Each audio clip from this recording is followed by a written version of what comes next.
Bom dia a todos. Iniciando a sessão do dia 29 de julho, da parte da manhã. A gente ontem foi até o processo de número 100, então a gente vai iniciar hoje com o processo de número 101, que é a relatoria do Dr. Marcelo. Tercom Participações S.A. É um processo, é um lote repetitivo, então esse 101 é o paradigma do lote. Doutor Marcelo, bom dia. Quando estiver disponível, à disposição, por favor. Bom dia. Posso iniciar? Sim, pode, à vontade. Bom dia para todos. É uma declaração de compensação não homologada. O argumento do contribuinte é de que ele calculou a COFINS sobre uma base de cálculo incorreta.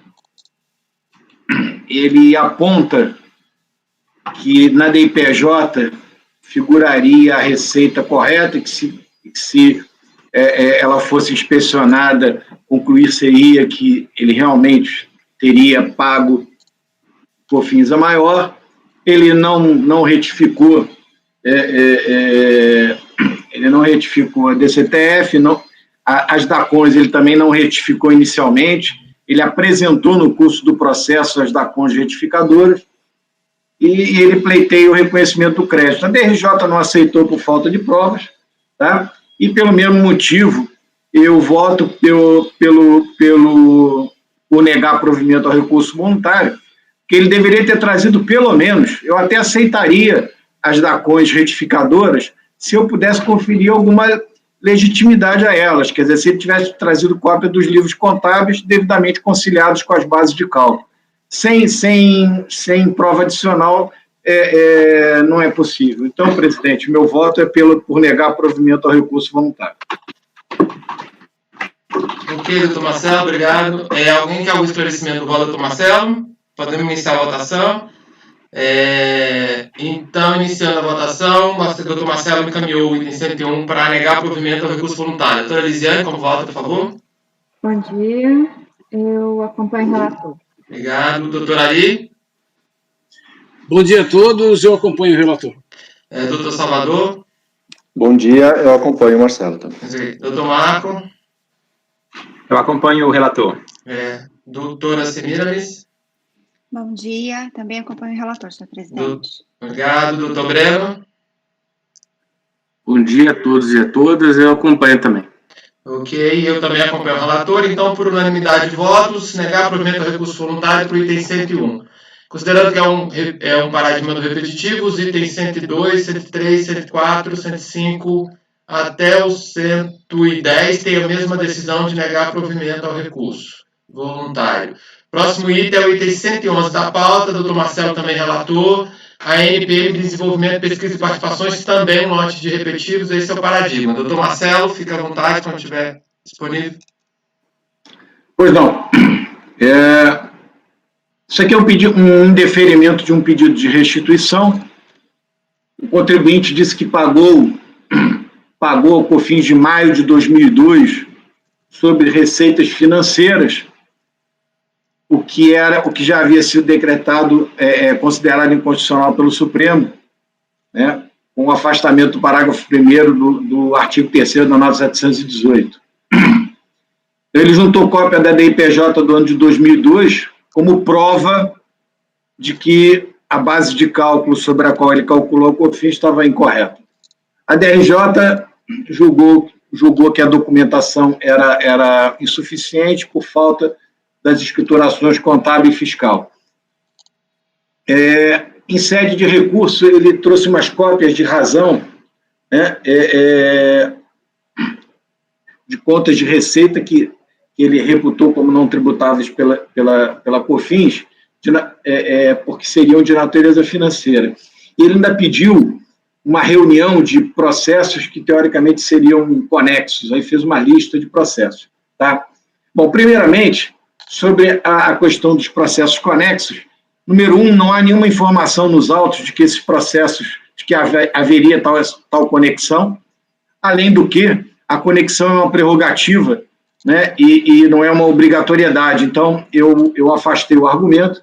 Tá? De fato, o recurso especial que ele invoca realmente considerando inconstitucional o parágrafo 1º do artigo 3º, né? Eu lembro, né, que eles concluíram que o faturamento deveria ser composto exclusivamente por receitas da atividade fim, né? E aí, mais uma vez, assim como a DRJ, eu achei que a documentação foi insuficiente, né?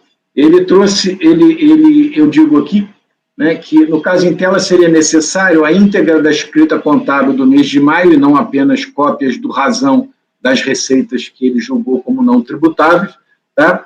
E com isso seria possível a gente montar a base de cálculo. No caso de receitas financeiras, né, adicionalmente, ele teria que ter trazido extratos bancários também como prova, como documentação suporte. Eu cito o regulamento do imposto de renda, que diz que a escrita contábil só vale como prova se ela tiver uma documentação, a documentação suporte, tá? E também, nesse caso, presidente, eu voto por negar provimento por ausência de provas. Ok, obrigado, doutor Marcelo. Já olhei o voto aqui também. Alguém quer um esclarecimento do voto, relatório? Então, doutora Elisiane, como voto, doutor Marcelo encaminhou para negar provimento ao recurso. Doutora Elisiane? Acompanho. Obrigado. Doutor Ari? Acompanho o relator. Obrigado, doutor Ari. Doutor Salvador? Acompanho. Obrigado, doutor Marco. Acompanho o relator. Obrigado, doutor Marco. Doutora Semiramis? Acompanho. Obrigado, doutora Semiramis. Doutor Breno?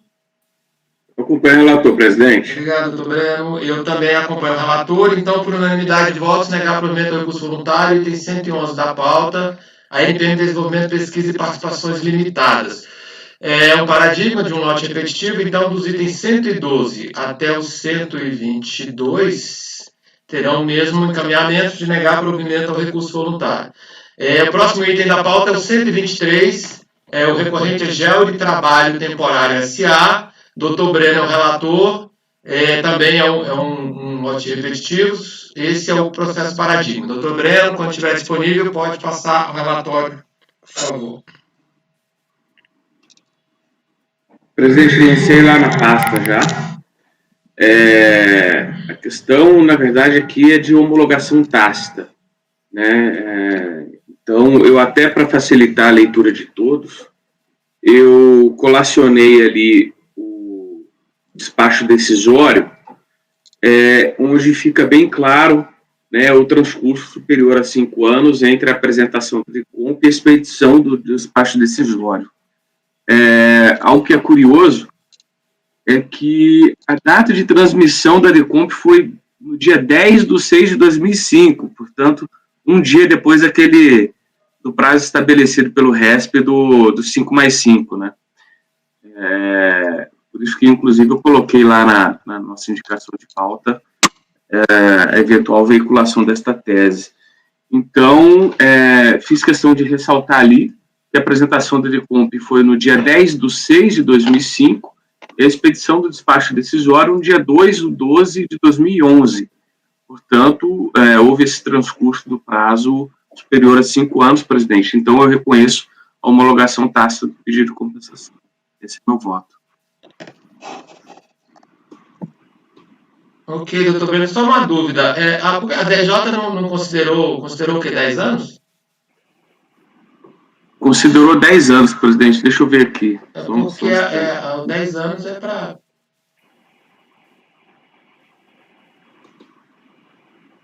porque, na verdade, o prazo de 10 anos é do contribuinte, não é da Receita para fiscalizar. O prazo de 10 anos, ele é para o contribuinte para a Receita fazer auditoria, e tem aquele caso do RESP que diz que processos judiciais anteriores e tal, ele teria 5+5.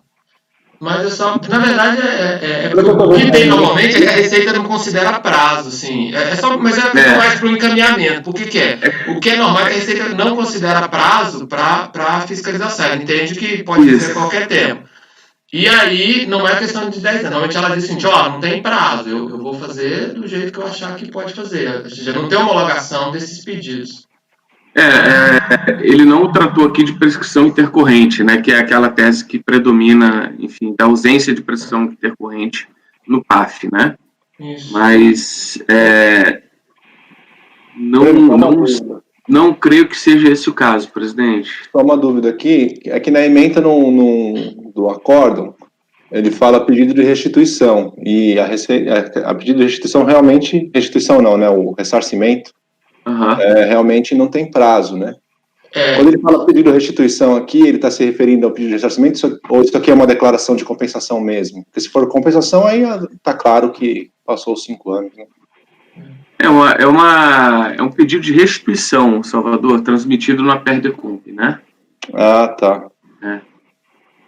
Se é pedido de restituição, a gente não tem homologação Não tem tácita. prazo. Eu acho que acabei confundindo, presidente. E tem outra coisa que ele falou que a decisão da DRJ, se eu não me engano, pelo que está aqui na emenda, tem que olhar, ele disse que ele não considerou a matéria impugnada. Foi. Aí ele não conheceu, parece que ele não está conhecendo. É porque, na verdade, o que é? A questão de mérito. Se ele não conheceu da manifestação, aí se a gente entender que teve, aí tem que pedir para ele reanalisar se for o caso. Mas, exatamente, para não dar supressão de distância. Porque, na verdade, aí eu não sei se ele juntou o documento posterior, aí pelo que está aqui, investindo contestação referente ao motivo do indeferimento do pedido de restituição, deverá ser considerada não impugnada a matéria, ou seja, ele não considerou, ele não analisou. Aí eu nem sei o que foi o mérito, né? Teria que ver.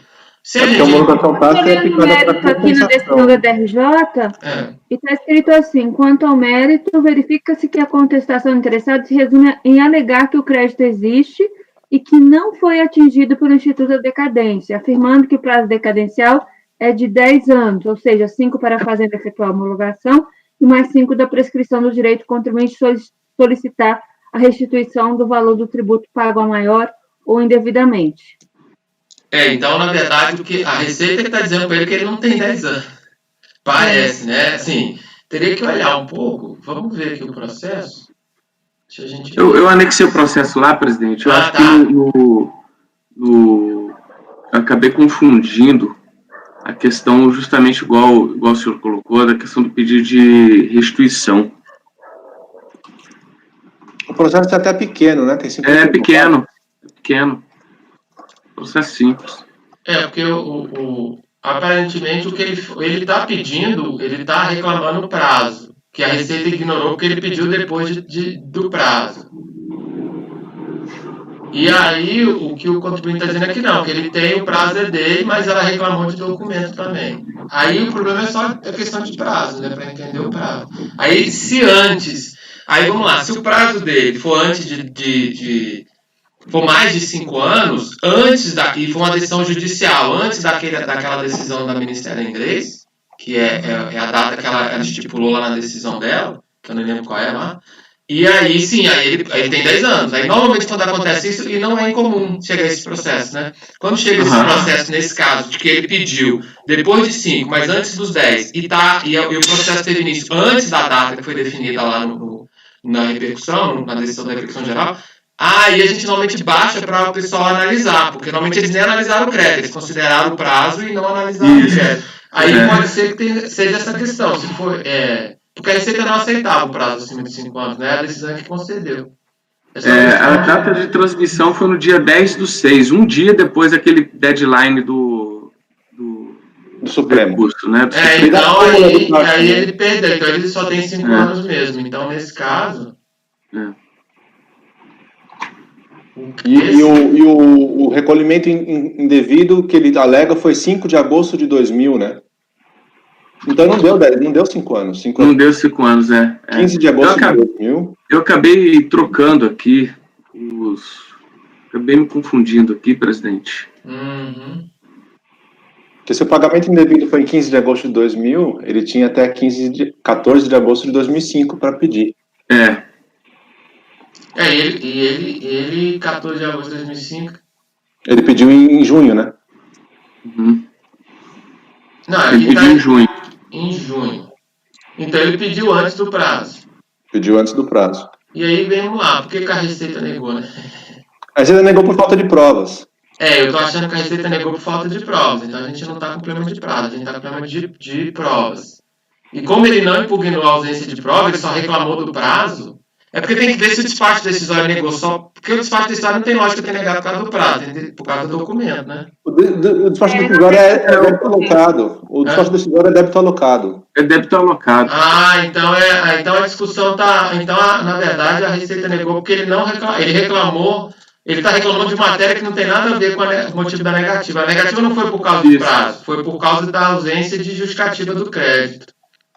E aí, na impugnação, aparentemente, ele está reclamando, ele está dizendo como se de repente tem mais processos e ele não contestou o crédito em si, né? Então, assim, ele não... Por isso que a DRJ não considerou não impugnada, porque ele trouxe uma matéria que não tem nada a ver com o processo. Ele está reclamando de decadência, mas a DRJ está dizendo, o problema seu não foi decadência do pedido, o seu problema foi a ausência de prova. Foi a ausência de provas. E a contestação, aquela questão do crédito em si, né? E aí você não me provou que tem crédito, o que você disse foi que você tinha prazo, mas o problema seu não é o prazo, é o crédito que você não tem. Aí a DRJ falou assim, a matéria que você alegou eu não vou conhecer, porque não tem que conhecer mesmo, porque não é matéria que está na lide. E o crédito você não trouxe, eu mantenho a decisão de te negar o mas ele trouxe uma manifestação. Eu acho que não teve matéria não conhecida, não. Eu acho que não teve matéria não conhecida, não. Ele votou, a DRJ votou. Ele não teve matéria não conhecida, teve matéria que o julgador considerou não impugnada. Tá. Diferente. O problema da gente falar que não foi conhecida é que se nós vimos alguma imperfeição, a gente tem que voltar. Não acho que não é o caso. Não. E a DRJ ela coloca aqui que em relação ao crédito, como está não impugnada, ele manteve a decisão do despacho eletrônico. Né? Ele não justificou o crédito, né? Então ele considerou essa matéria não impugnada, é como se tivesse... ele preclusou, ele manteve o lançamento. O Marcelo, o doutor Marcelo falou. No acórdão ele não. No acórdão não, no recurso ele não trouxe nenhum outro tipo de documento, ele só alegou de novo. Exatamente. Ele na verdade, ele não se defendeu, ele não cumpriu com aquela obrigação da manifestação de conformidade de atacar justamente a discussão sobre o crédito, né? Não. O despacho decisório original diz o quê? O ato administrativo original, ele diz que o DARF estava vinculado a um débito, ponto. Isso, ponto. Tá? O que o contribuinte tinha que ter trazido é prova de que a informação, o débito confessado, tá, não existia, ou que aquele crédito, né, aquele pagamento, né, essa liquidação que foi confessada em DCTF estava errada. Ele tinha que ter trazido a base de cálculos, lançamentos contábeis, para mostrar que fez um pagamento a maior ou indevido. Quando ele está descrevendo os fatos, ele fala, não consegui abrir ainda ele diz que foi indeferido em razão de prescrição do direito de pleitear. Ele errou, não foi isso. Não foi isso, não? Não. Ele trouxe, por isso que a DRJ falou que era não impugnada, porque ele trouxe uma matéria que não foi a causa da decisão. O despacho decisório. Ele não atacou o despacho decisório, né? O despacho eletrônico é bem claro, ele fala que está na folhas, se eu não me engano, é 13, deixa eu ver aqui. Que folha que está, que eu não consegui achar? Despacho decisório... Está na folha 19.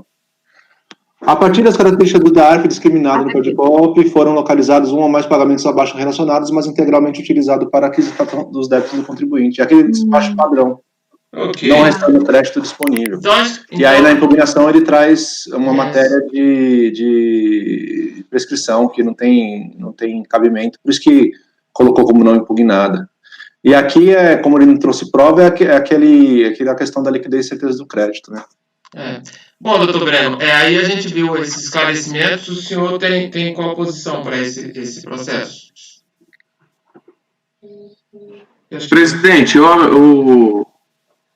é a questão clara de ausência de liquidez e certeza. Eu revendo aqui os autos do processo, eu confesso que me equivoquei aqui na redação do meu voto, né, e de forma que o contribuinte ele não atacou os termos estritos do despacho decisório, né, tampouco apresentou provas a justificar a liquidez e certeza do seu direito creditório.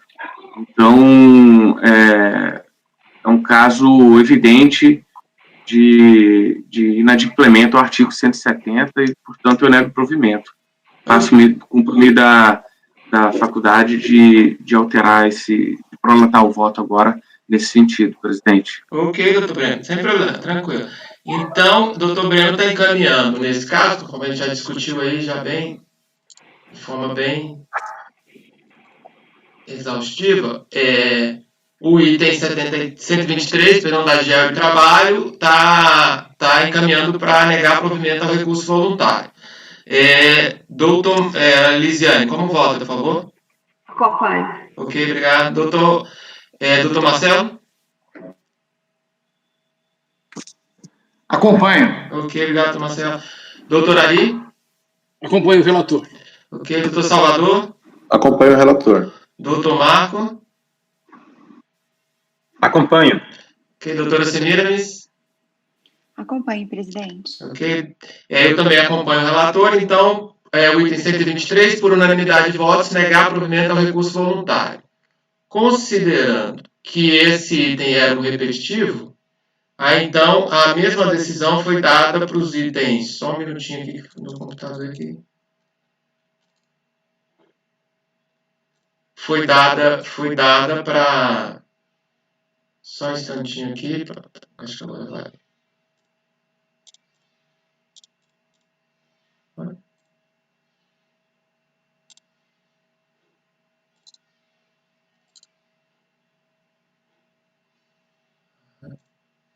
Pronto, 123, só um minutinho. Pronto, 123, a mesma decisão foi dada para os itens 124, 125, 126, 127, 128, 129, 130, até o 133, que é o repetitivo. Então, todos com a votação de negar provimento ao recurso voluntário. O próximo item da pauta é o item 134, do Banco Safra S.A., doutora Semiramis é a relatora, doutora Semiramis temos também o 135, que também é do Banco Safra. São processos iguais, podemos julgar em conjunto? Só um minuto, presidente. Estou abrindo aqui para ver se eles são iguais. Relembrar os dois. Ok.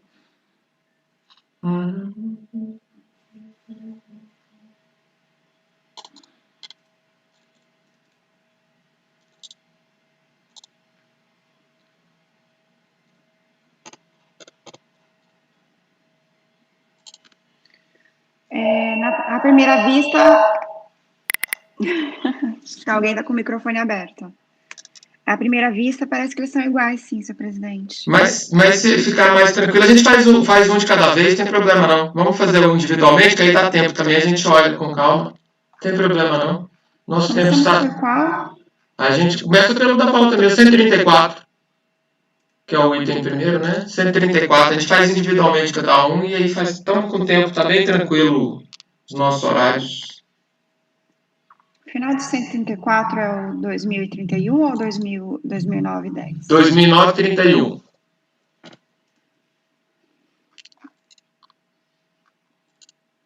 Bom, um pedido de restituição, um banco pedindo restituição de CPMF.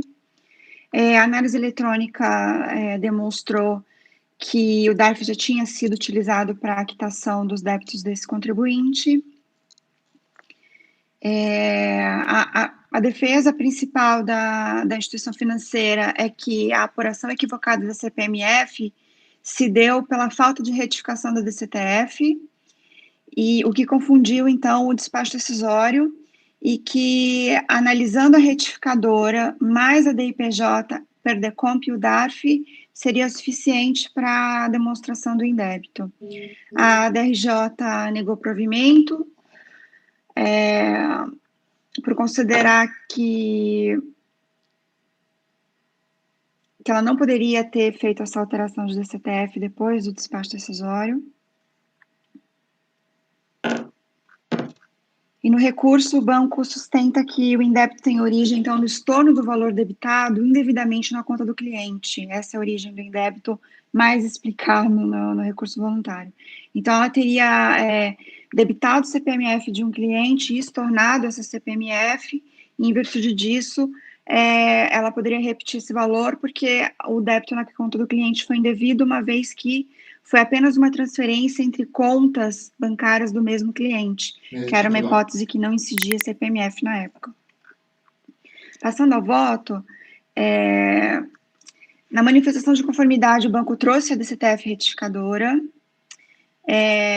A retificação foi depois do despacho decisório, e ela corrigiu, então, o valor total do que ela devia de CPMF, e reduzindo, então, né, o valor. Eu concordo com ela quando ela diz que a DCTF não é a causa para negativo do crédito. Cito o parecer número 2, mas também digo que ela precisa comprovar a liquidez e certeza do crédito nos termos dos 170.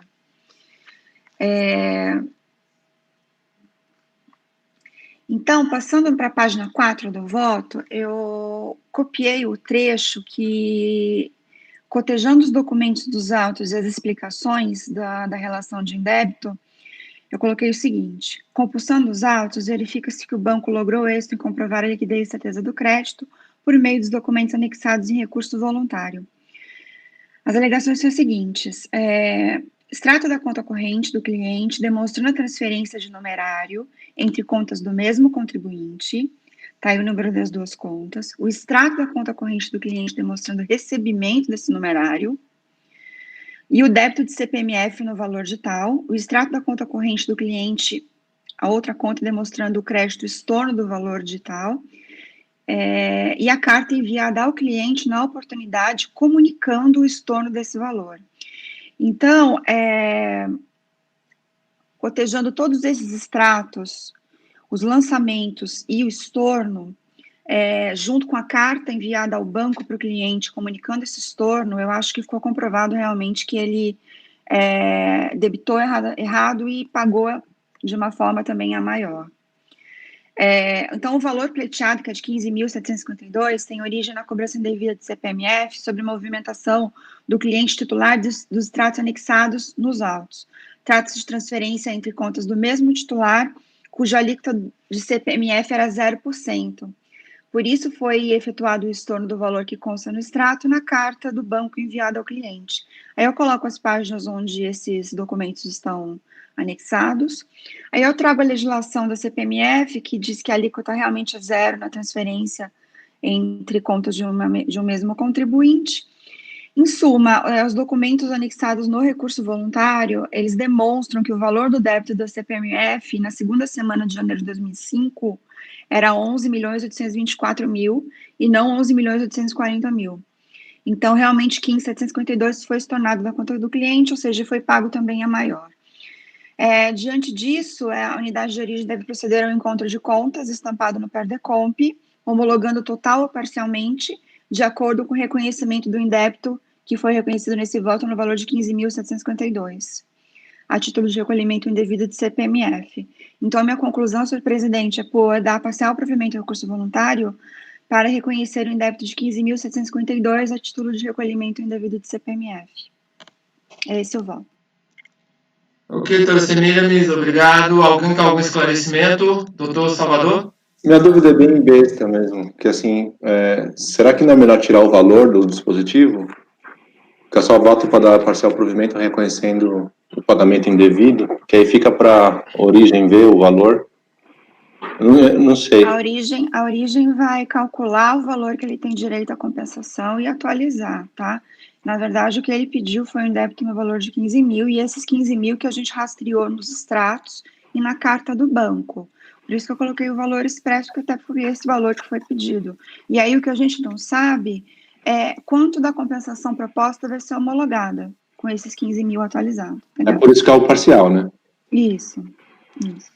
Eu coloquei os 15 porque realmente foi o que ele pediu e foi o que nós rastreamos nos extratos bancários, né? Para mostrar que o valor foi indevidamente debitado e depois recolhido, né? Mas enfim, Não sei, Como eu disse, minha dúvida não acrescenta nada, né? Mas para saber se a gente precisa colocar os 15 mil aí, não sei se... Se a turma achar que não, eu posso retirar. Eu entendo que tem que colocar assim, já que a doutora Semiramis fez toda essa análise documental, relacionando o valor, eu entendo que deva ser colocado esse... Mas aí não é parcial, né? Aí deveria ser total. Não pode ser total, se a questão aí, se ele pediu... Não pode ser total, porque é um pedido de compensação. Né, o que a gente viu foi o crédito que ele indicou na compensação, que realmente esse crédito existe. Né? Agora, se os débitos postos na compensação estão corretos, ou se esses 15 mil atualizado vai ser suficiente para cobrir os débitos, isso a gente não sabe. Então, não tem como ser provimento total nesse caso. Eu estou de acordo, eu acho que é provimento parcial também. Eu também não acho que seja imprescindível, mas eu também não mencionaria o valor, haja vista que ele vai sofrer alguma alteração por força da adição de juros. A única coisa que me ocorreu, cara, o trabalho que você fez foi admirável. Meu CRC aqui, eu senti que ele está... Senti que meu CRC está produzindo reverberando em outras pessoas aqui. Foi admirável. Você está contaminando as pessoas. Foi admirável o trabalho mesmo. Eu só queria te perguntar, doutor, é o seguinte, esses documentos, eles foram carreados, pelo que eu entendi, aos autos, em sede de recurso voluntário. A pergunta que eu te faço, porque eu vou ficar com a sua sensibilidade a respeito disso. A gente não teria de pedir a unidade de origem para confirmar, né, a integridade dessas cópias de documentos que foram trazidas aos autos, uma vez que a unidade de origem não as viu, porque elas não estavam no início do processo? É só uma pergunta, mas se a senhora achar que não, pela leitura que eu fiz dos autos, tudo indica que os documentos eram esses, ou se de repente até eles já foram manuseados pela DRJ ou pela própria unidade de origem. É só para, como por exemplo, às vezes a gente, em vários processos de crédito, por exemplo, eu patrocino diligências justamente para a gente confirmar a integridade das cópias. É só uma pergunta, doutora, mas parabéns, o trabalho foi fantástico. Eu entendi a sua preocupação. Os extratos da conta do cliente, eles foram trazidos no recurso voluntário, só que desde a origem ele vem sustentando em débito nesse mesmo valor de 15 mil, tá? E por que ele não juntou os extratos antes? Porque ele fez o cotejo entre DCTF e as outras declarações e ele achou que estava comprovado em débito. Quando ele viu que a DRJ entendeu como não comprovado a liquidez de certeza, então aí em recurso voluntário ele trouxe os extratos. Eu acho que a gente parte da premissa, assim, os papéis são timbrados, dá para ver que é um scanner de papéis assinados e tudo, então veja que eu acho que tudo que o advogado anexa aos autos, ele tem já uma presunção de fé pública. A gente tem que, a lei diz que o advogado junta pode ser até cópia simples, né, que ele tem essa possibilidade, ele tem essa presunção de veracidade dos documentos que ele anexa. Não, claro, é que a gente faz isso. Então, assim, são documentos datados da época, timbrados, são documentos de fato oficiais. Eu não entrei aqui no mérito de que se precluiu ou não a juntada disso, porque eu não acredito nisso, você sabe, né? E por que eu também não achei? E por que eu não achei que era o caso, Marcelo, de converter em diligência? Porque a questão era muito fácil de ser observada, foi só trilhar o caminho do dinheiro, o caminho dos débitos e do estorno, né? Então, eu consegui verificar isso sozinha. Então, eu entendi que a gente não precisava do suporte da DRF para olhar esses documentos para a gente. Se fosse algo mais complexo, uma análise que tivesse que fazer todo um cotejo de uma contabilidade, aí eu realmente não me sentiria competente para isso, mas aqui o caso ele é muito simples, né? Não, porque eu tô os 15 de acordo. mil já estavam demonstrados nas declarações, na retificadora apresentada antes, né? A retificadora da DCTF foi depois do despacho decisório, mas foi apresentada, Então, a estratégia que o contribuinte seguiu foi a comparação das declarações, uma estratégia que foi insuficiente para a DRJ. Então, eu entendi que o ponto que precisava para fechar, junto com o que ele já tinha trazido, era um ponto relativamente simples, que é analisar esses documentos. Então, enfim, eu acho que não haveria necessidade dessa autenticação, porque os documentos são oficiais e a gente parte da premissa de que são autênticos, né? A gente não pode partir da premissa que um documento juntado é uma montagem. A premissa é essa. Eu só queria realmente saber esse teu sentimento. No caso de... Eu converto, faço a conversão em diligência, porque notas fiscais e cópias de balancete são documentos que são transmitidos à Receita Federal via o SPED. Então, por isso é que eu normalmente peço a confirmação de que aqueles conferem com os que a Receita Federal tem lá nos seus arquivos. É por isso que eu queria ouvir da senhora se estava confortável com isso. Eu também estou. Com o que você relatou, eu me sinto satisfeito. Obrigado, eu estou satisfeito. Não tem nenhuma contestação nos autos em relação às declarações da empresa. É incontroverso que a DCTF, num primeiro momento, foi declarada com esses 15 mil, né, a mais, e também é incontroverso que ela fez uma retificadora depois do despacho decisório, e isso foi mencionado também pela DRJ. Então, não temos problemas em declarações. E eu também não questionei, eu sei muito bem da presunção de legitimidade dos documentos apostados. Eu só queria entender como é que a senhora tinha se sentido confortável com o contexto. Obrigado, eu estou satisfeito. Ok, alguém tem mais algum esclarecimento? Ok, podemos passar o voto. Olha, nesses casos, assim, só para o comentário, né, porque...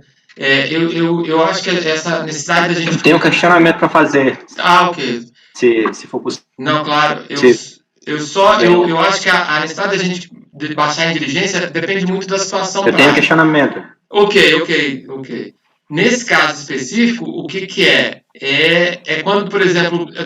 depende muito de cada processo. Eu acho que tem processos que são interessantes a gente baixar em diligência para verificar mesmo, porque envolve alguns cálculos, algumas afirmações, e é muito para mim quando ele se contrapõe especificamente, na minha visão, assim, de forma, um conceito geral. Eu acho que cada caso a gente vai ter que olhar.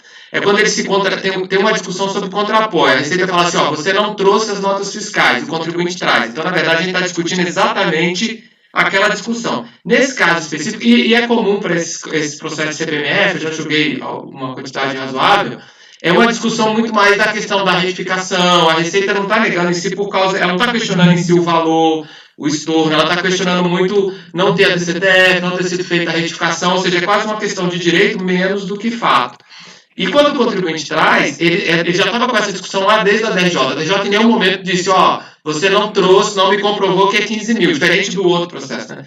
Não me comprovou que são os 15 mil. Então, nós temos também essa dúvida. Não, a DRJ nunca disse que, eu tenho uma dúvida, dentro do espaço decisório também, o problema está muito centrado. Mas aí, em outros casos que a gente está discutindo mesmo, quando às vezes tem esse questionamento específico, você não trouxe, faltou a nota está elegível e tal, e aí ele traz, aí eu acho que nesse caso, como a discussão do valor do documento estava nos autos, aí eu tenho uma tendência a mais, mesmo tendo essa posição clara de que o advogado, o representar o contribuinte, ele tem toda a fé pública, ele pode colocar os documentos lá, a gente vai aceitar, mas é uma questão mesmo da própria Receita, porque a base dela para negar é esse. E normalmente quando a gente baixa em diligência, o resultado é sempre uma confirmação, e até a própria Receita vê nos relatórios que a gente vê, né, claramente, dizendo, realmente ela refaz o cálculo, e aí ela acerta, porque é uma questão mesmo de a gente resolve de uma forma mais tranquila. Mas nesse caso eu não vejo necessidade, porque essa discussão nem está muito questionada nos autos, é mais uma questão de direito. Doutor Marcos, você queria fazer comentário, pois não? Eu acho que bloqueou o doutor Marcos. Deixa eu ver se ele faz um... Deixa eu fazer ele aqui para ele poder... É ruim, né, esse texto que aparece, né, expulsado. Não estou expulsando ninguém, não, pessoal. Estão conseguindo ouvir? Voltou, acho que ele voltou agora. Peraí. Voltou? Ele tinha voltado.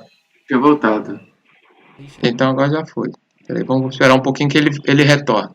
Então tem isso, doutor Marcelo. Eu acho que aí vai depender muito dessa... Por exemplo, se a gente estivesse discutindo, ele pediu 5, a Receita deu 3, e nós estamos discutindo os 2.000 por causa de documento, aí nesse caso eu entendo que é bom a gente baixar a diligência. Mas nesse caso nem tem esse valor, nem está em discussão em si os 15. Está em discussão é o fato de não ter retificação, de não ter trazido essas situações mais práticas. Doutor Marco? Deixa eu ver se ele voltou aqui. Essa comunicação, às vezes, a sessão virtual é muito interessante, mas a gente tem sempre esses pequenos situações para serem resolvidas na rede. Aqui em casa eu coloquei o cabo, porque eu acho que com o cabo fica mais... A Wi-Fi, ele oscila muito. Então, quando ele oscila, a gente tem esse problema, né? Ele fica mais complicado. Deixa eu vou tirar de novo. Vamos ver. Vamos ver se ele entrando de novo a gente consegue.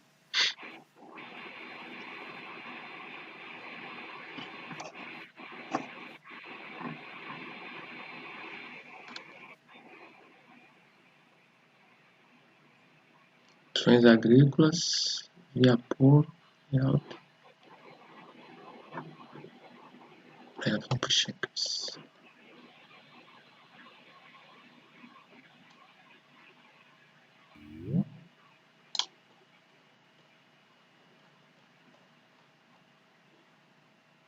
Conseguiu? Agora foi. Tá ok, Marco? Tudo certo? Estão conseguindo me ouvir, me ver? Sim, bem visto. Ótimo. Então pode ir lá.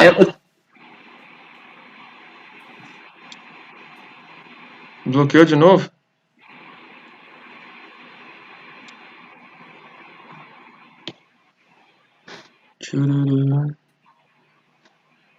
Acho que bloqueou de novo. Tá verdinho agora ele ali, eu acho que agora vai. É engraçado, porque tá verde. É quando aparece o verde, perdido, olha lá, conexão perdida, perdeu. Deixa eu tirar aqui, peraí. Tá só né? Como ela mesma explicou. Peraí, só um instantinho, Marco. Perdeu a conexão. Deixa eu pedir para ele conectar de novo.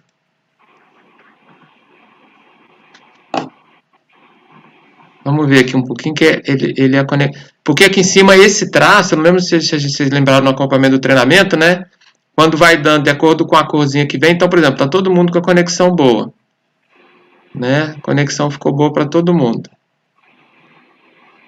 Aí a do Marco estava boa e depois ficou perdida. Agora vamos lá. Conexão boa.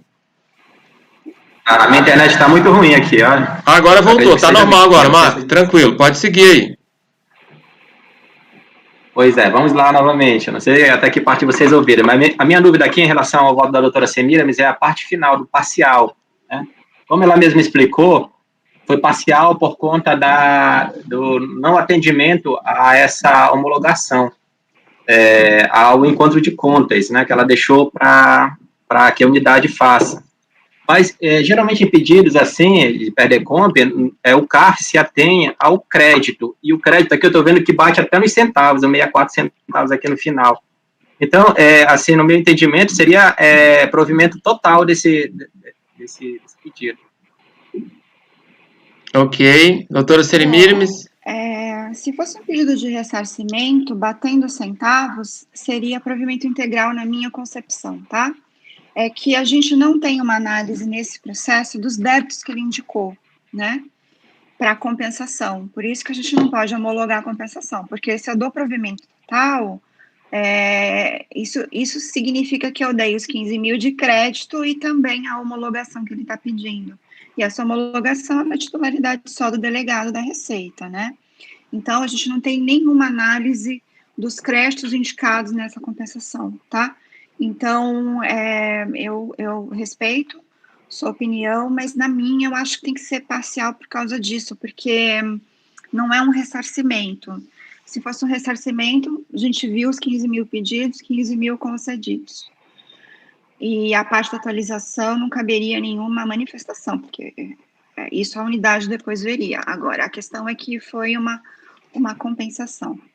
Então, a gente não tem como dar o provimento total, isso implicaria dizer, na minha interpretação, que a unidade está amarrada em homologar integralmente a compensação, sendo que a gente não sabe o tamanho, a correção dos débitos indicados nessa compensação. Eu entendi o seu ponto de vista, doutora, justamente para não dar esse entendimento de que a unidade estaria amarrada. Mas, no meu entendimento, ela não estaria, porque estamos analisando ali o crédito, né, nesse pedido de compensação. Mas eu já entendi muito bem, né, qual é o seu ponto de vista. Obrigado. Eu acho que ali no voto também, se a gente colocar o parágrafo anterior à conclusão no voto da doutora Semíramis, ela coloca lá que aí ela está concedendo aquele valor, mas como trata-se de um pedido de compensação, ela está dizendo que cabe à unidade agora verificar os termos dos pedidos para poder homologar efetivamente essa compensação, né? Porque o meu receio, eu vendo só o dispositivo, eu ficaria na dúvida assim, se eu pedir 15 mil de crédito e ela reconhecer os meus 15 mil, por que parcial? Né? Então, eu ou tiraria o valor ou complementava aqui, cabendo a unidade de origem, como está no parágrafo anterior, antes da conclusão, né, de fazer a compensação, de proceder à compensação. Eu praticamente não vejo problema porque está no voto, né, o dispositivo em si, quem for executar o dispositivo na unidade, ele vai olhar o voto, né, e o voto está lá dizendo que foi parcial para verificar, então eu acho que assim, tem que constar do voto, necessariamente não precisa ser do dispositivo, eu acho, mas porque no voto está esclarecendo o que é o motivo. Às vezes eu coloco no meu dispositivo quando é para a unidade verificar, eu não vejo nenhum problema também não. Mas estando no voto eu não vejo problema, porque está esclarecido no voto o que é para fazer. Assim, quando a gente tem algum embargo da unidade para esclarecimento, que a unidade embarga para poder esclarecer na execução, porque às vezes ela não tem, seria um caso desse. Se não tivesse no voto, por que o motivo? Aí a unidade poderia estranhar, assim, mas ele pediu 15, vocês deram 15 e agora o que é? Por que foi parcial? Mas aí explicou, estou dando parcial porque... No meu entendimento, eu não posso homologar, porque cabe a vocês homologarem, vocês agora vão verificar se está tudo ok e confirmar a homologação do processo dele. Aí o que o doutor Marco falou, ele entende que mesmo que tivesse integral, a unidade também poderia fazer isso. É uma questão eu acho que do ponto de vista de execução, para mim não muda nada, tanto claro no voto o motivo, entendeu? E se não tivesse, é que era um problema. A gente tem tido o costume de fazer parcial. Exatamente, a gente tem feito isso diante desse posicionamento. E a gente sempre coloca no voto. O que eu sempre considero é olhar se o voto deixou claro o motivo, tá? E está bem claro, então, assim, diante dessa unidade, deve proceder agora, tipo, como diz, continua o trabalho e verifica, porque você parou, né? Verifica se realmente o débito está legal. Vamos pensar o contrário, fazer um exercício ao contrário. Supondo que a gente dê provimento integral. Aí chega na origem, o delegado faz o encontro de contas e vê que esses 15 mil não foi suficiente para cobrir todos os débitos. Aí ele não tem a compensação integralmente homologada. Só que ele teve um provimento integral do CARF. E aí? Ele vai entrar com mandado de segurança dizendo que a origem descumpriu a ordem do CARF? Entende? É esse tipo de situação que, na minha concepção, acaba acontecendo, porque esse provimento integral significa que todo o problema do processo está resolvido, né? E que a origem só tem que executar o acordo. Eu entendo que o provimento integral, nesses casos de compensação, senão nunca nós vamos dar provimento integral aqui. A gente não está homologando. A homologação, como a senhora mesmo falou, é competência da unidade. Então, estaremos vinculados apenas à análise do crédito. Aí a unidade faria esse encontro de contas, verificaria acréscimos, se seria suficiente ou não. Mas tudo bem. Como o presidente mesmo falou, eu não vejo problema algum aqui no voto, diante do parágrafo antecedente, e estou apto a acompanhar integralmente seu voto, doutor. Ok, então, acho que deu para fazer os esclarecimentos necessários, né? Podemos passar o voto. Então, o doutor Semíramis está encaminhando a votação, está votando por dar provimento parcial, como a gente já bem discutiu aí durante os debates, e colocou o valor, né, está lá o 15.75264, a titulação devida de CPMF, cabendo à unidade fazer os ajustes necessários para proceder à homologação, verificar os procedimentos. Bom, doutor Marcelo, como vota? Doutora Elisiane, como vota, por favor?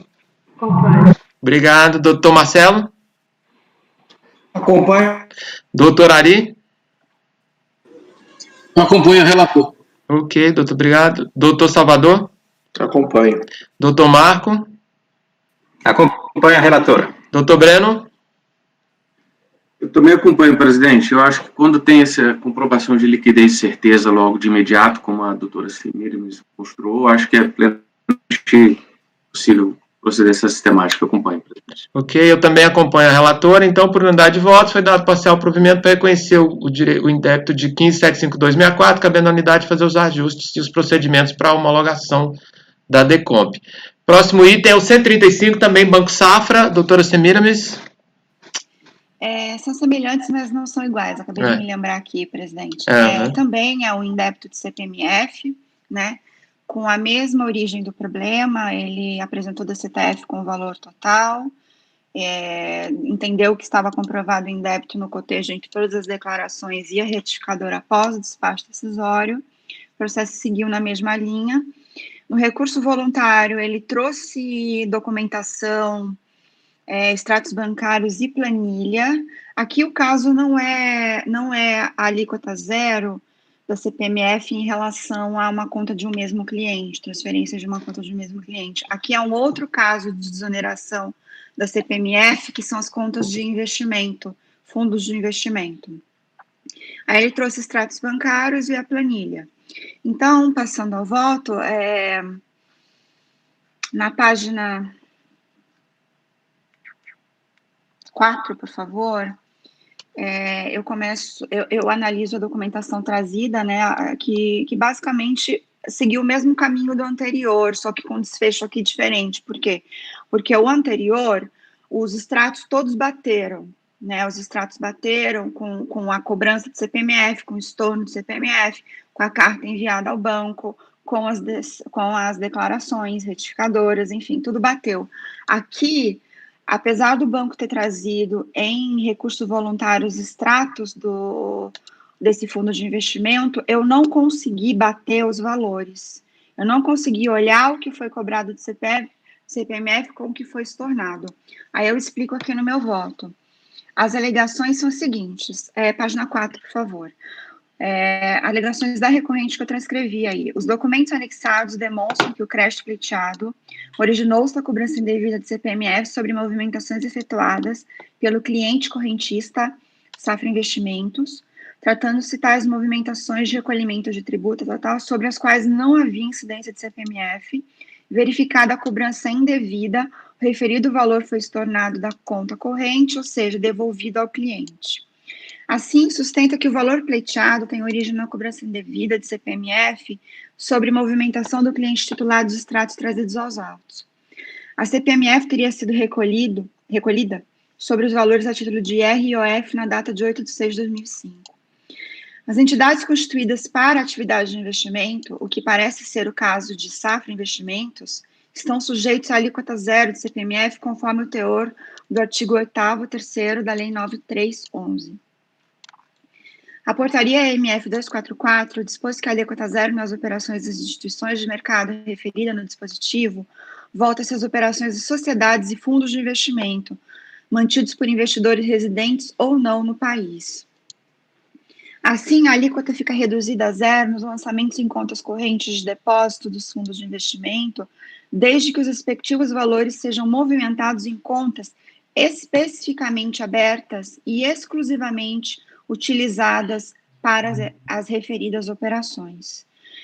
Todavia, não se tem nos autos a comprovação de que os valores de CPMF cobrados e estornados se deram em contas especificamente utilizadas para as operações de investimento. Porque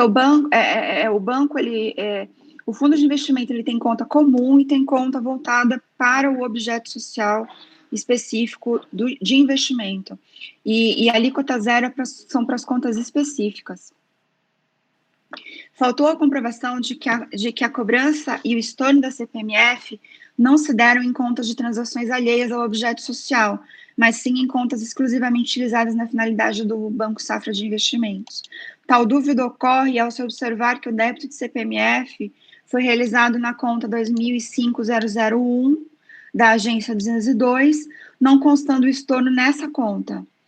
Ademais, a planilha apresentada não permite a identificação dos lançamentos atribuídos ao recolhimento dos tributos IOF e IR diretamente no extrato da conta.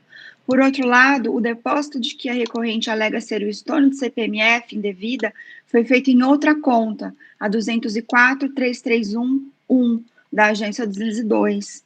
Então, eu entendo que cabia a ele tecer maior esclarecimento sobre a natureza dessas duas contas e a dinâmica do funcionamento de ambas, ou sua inter-relação, bem como trazer a prova documental da atividade do cliente Banco Safra de Investimentos. Então, eu não consegui verificar a liquidez desse crédito, então meu voto foi por negar provimento. É esse o voto, senhor presidente. Ok.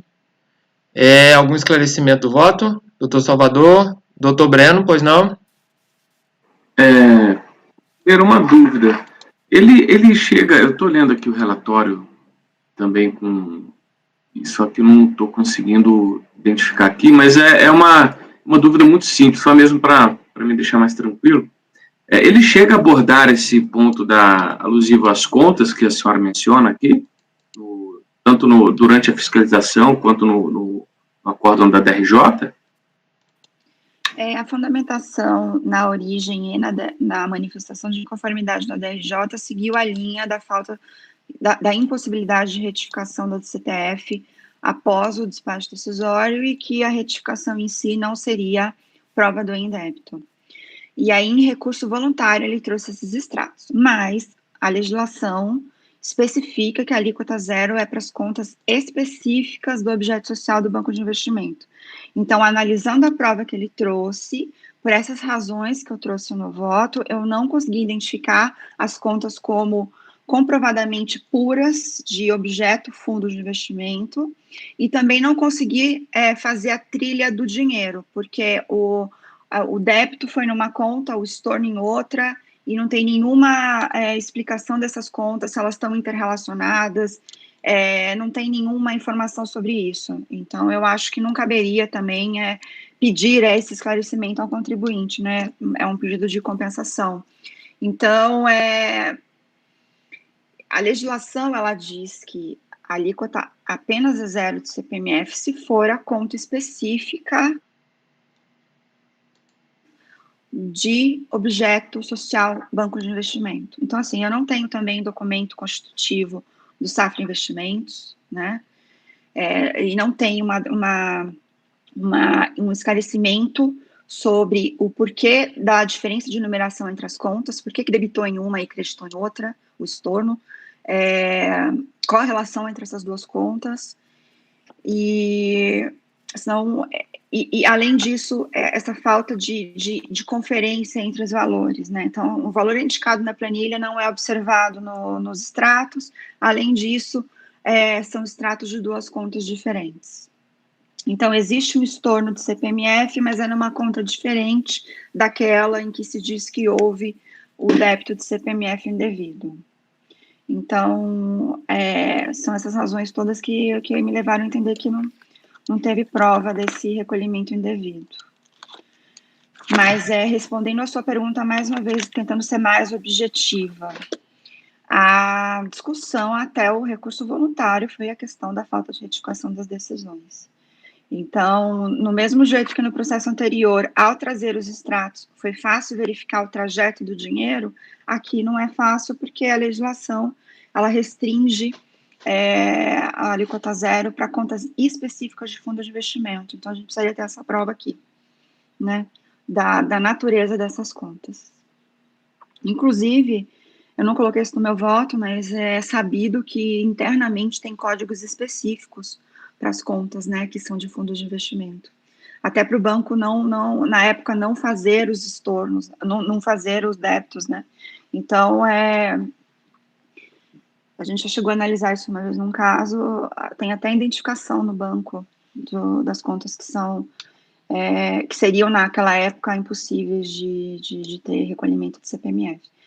Então, enfim, respondendo a sua pergunta mais uma vez, não foi em nenhum momento levantado até o recurso voluntário a origem dessas contas.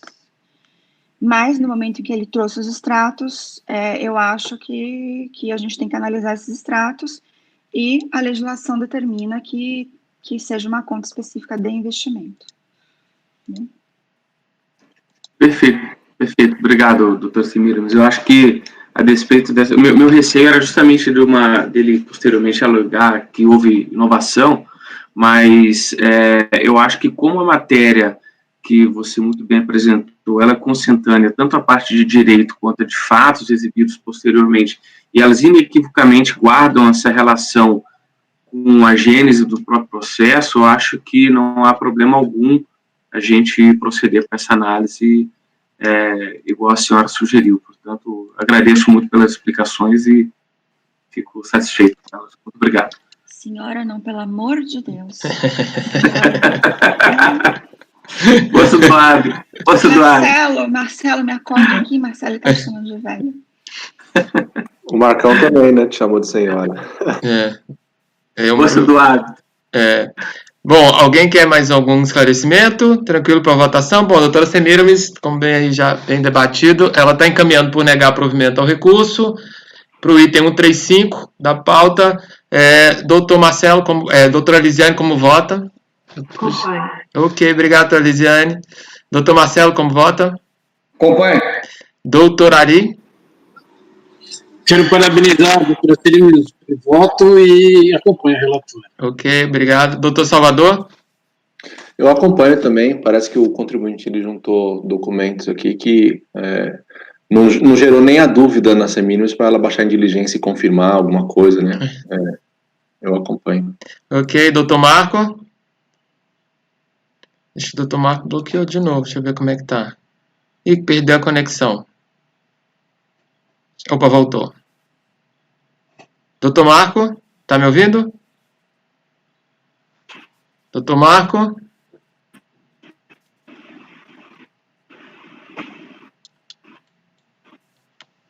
E perdeu de novo. Deixa eu tirar aqui do doutor Marco de novo, porque a internet dele acho que tá meio complicada. Deixa eu tirar ele aqui, vamos ver se ele retorna.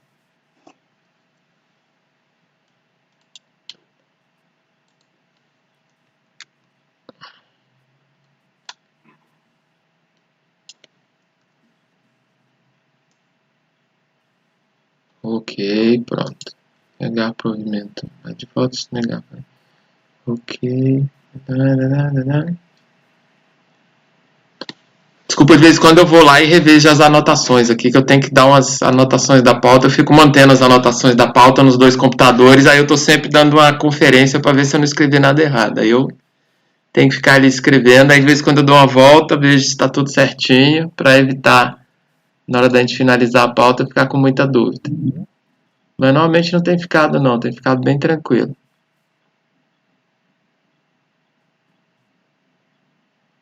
A GCO, soluções, 1, 2, 3, depois no Shanks. Vamos ver aqui, doutor Marco voltando. Bom, a conexão já entra perdida, né? Estranho. A internet dele ficou complicado mesmo. Voltou. Doutor Marco?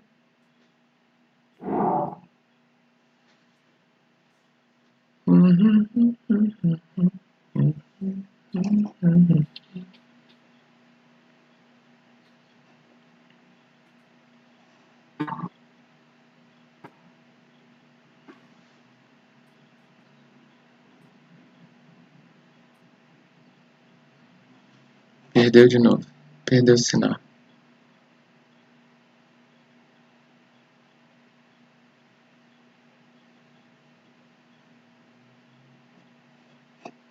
Saiu, vamos esperar o de novo para ver se ele entra.